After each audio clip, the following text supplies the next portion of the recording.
aquí con Enrique y Enrique Guillén, el niño. Oye, estoy como lenta.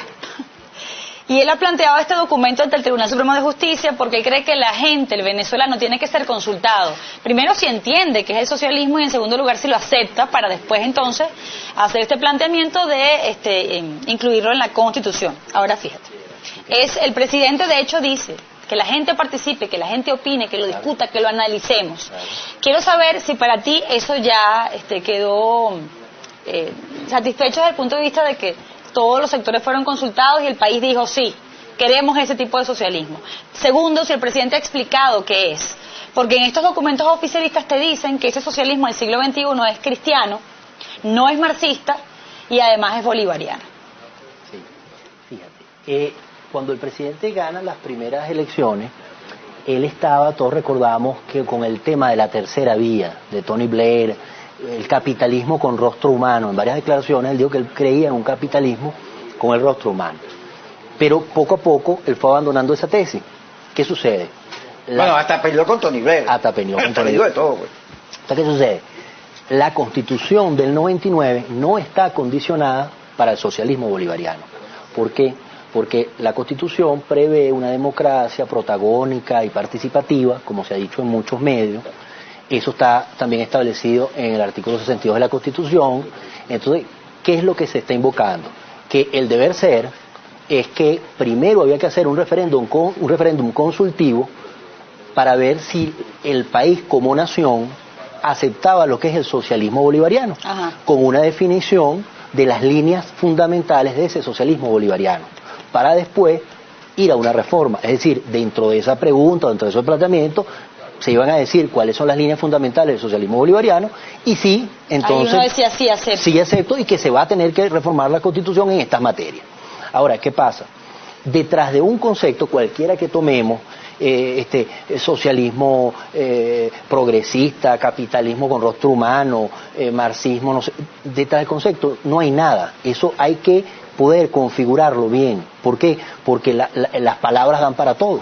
Entonces, nada más que decir la palabra socialista, o socialista bolivariano, o capitalista, o democracia social, o socialdemocracia, no se puede saber de qué estamos hablando. Entonces, ¿cuál era el deber ser? Primero hacer un referéndum consultivo sobre este socialismo, sus líneas fundamentales, y si queremos ir a una reforma. Después que el país como nación se lanza este proyecto, porque nadie dice que no nos podemos equivocar o no podemos equivocar. Lo importante es que nos demos nuestro propio plan de acción. Ese plan debe de venir de nuestras entrañas. Si nos equivocamos no hay problema, porque fue algo totalmente consultado. Entonces esa es la tranquilidad cuando se hace esa participación popular. Hay quienes dicen que este tema del socialismo del siglo XXI, este mote que le ha puesto el presidente de la República, no es otra cosa que lo que él siempre tenía pensado hacer cuando intentó dar un golpe de Estado: controlar el poder, transformar el país de una manera radical, y entonces ahora tenemos esta suerte de embrión autoritario que refleja esa Constitución. Y eso siempre es así, porque ese tema del socialismo, del comunismo, del autoritarismo, del poder supremo, siempre lo han logrado estos regímenes comunistas por vía de golpes de Estado, ahí tienes el caso de la Revolución Bolchevique, el tema de esto. Y simple y llanamente, Chávez pareciera que hubiese hecho uso de unos recursos que le daba la Constitución del 61, llega a la presidencia de la República, voy poquito a poco, digo tal cosa aquí, le contesto a Jaime Belli así en el programa, al señor del CNN le digo tal cosa, y al final yo voy haciendo arrastre horizontal y después voy a profundizar, que es lo que no ha podido hacer, porque con todo el poder que ha tenido, aquí hay un pueblo que tiene una verdadera vocación democrática y entonces no se le consulta nunca nada. Pero el problema es que hay un secuestro de esos escenarios, de esas instituciones donde se puede ir a reclamar, a pedir. ¿A quién le vas a pedir? ¿Al fiscal? ¿Al Tribunal Supremo? ¿Tú crees que a esta altura todavía no te ha contestado eso que ya tú le mandaste? ¿Cuándo fue? En junio. Entonces, ¿qué esperanza queda para eso? ¿Salir a luchar a la calle? Sí, lo que sucede es que casi todos esos sistemas socialistas tienen un carácter científico y la ciencia se apoya en la razón. Entonces, ¿qué pasa? Cuando tú empiezas a deducir y partes de una premisa, obligatoriamente todo el mundo tiene que llegar a la misma conclusión. Todos estos sistemas socialistas creen en una moral única. ¿Qué significa una moral única? Que ellos son dueños de la razón y por ende de la verdad. Entonces tienden... ¿Por qué surge toda esta situación de los consejos comunales? porque tiene que haber una identificación a ese eje principal de poder que es el presidente de la República, que es el que tiene que dictar la pauta. ¿Por qué? Porque todos estos sistemas derivan de Hegel y de Marx, y ellos pensaron que podían llegar inclusive a predecir la historia, porque iban... Me voy a meter ahí, fíjate. Pues yo me pasé toda la vida vendiendo socialismo. Yo sé. Toda la vida en eso. Pero al final uno comienza a tener diferencias precisamente con eso que tú llamas el carácter científico. E inevitable, como lo ha dicho el presidente de la Revolución. Sí. Porque es verdad, uno dice, oye, uno quisiera vivir en el mejor sistema, el más justo, donde todos seamos iguales. Pero la construcción del socialismo, el socialismo real, terminó por negar esas ilusiones y esas esperanzas. Sí. Porque tenía unas características que venían en las definiciones. Voy al tema, fíjate. Eso de decir que la historia o el comportamiento humano se puede predecir como si fuera un experimento, como un laboratorio, como la ciencia, ¿no? Y que todos los cambios se dan al final de cuentas porque hay una tesis, una antitesis y una síntesis, y entonces el destino de la humanidad inevitable es el socialismo.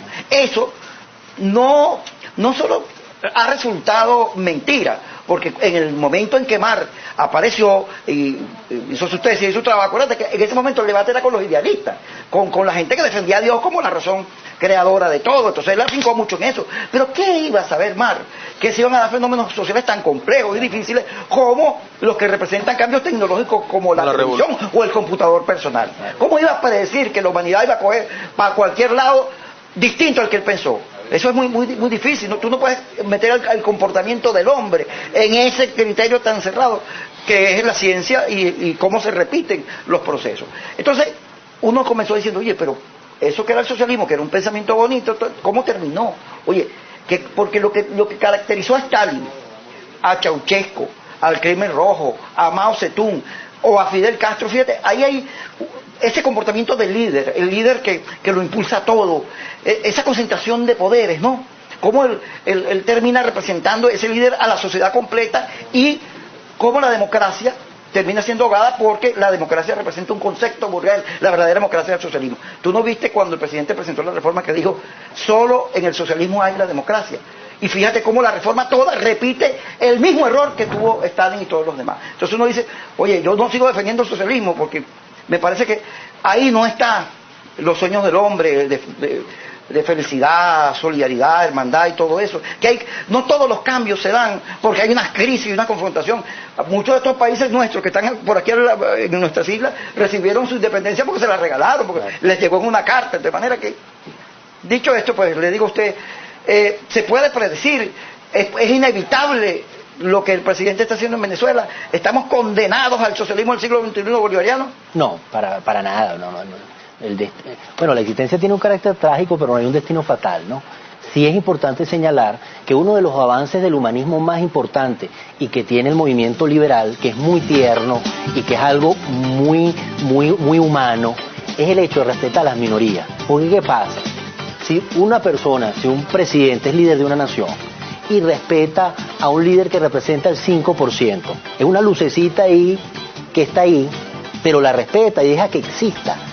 ¿Qué pasa? Esa pequeña luz a la vuelta de 10 o de 15 años puede destronarlo del poder. Enrique, tenemos que hacer la pausa, sí. Pero dinos al regreso si definitivamente este socialismo, el bolivariano, el del siglo XXI, te parece el socialismo duro, el que tú describías como el socialismo duro.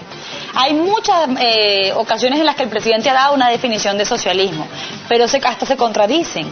Yo te cuento por qué, que fue lo que yo encontré luego de comerciales. Continúe.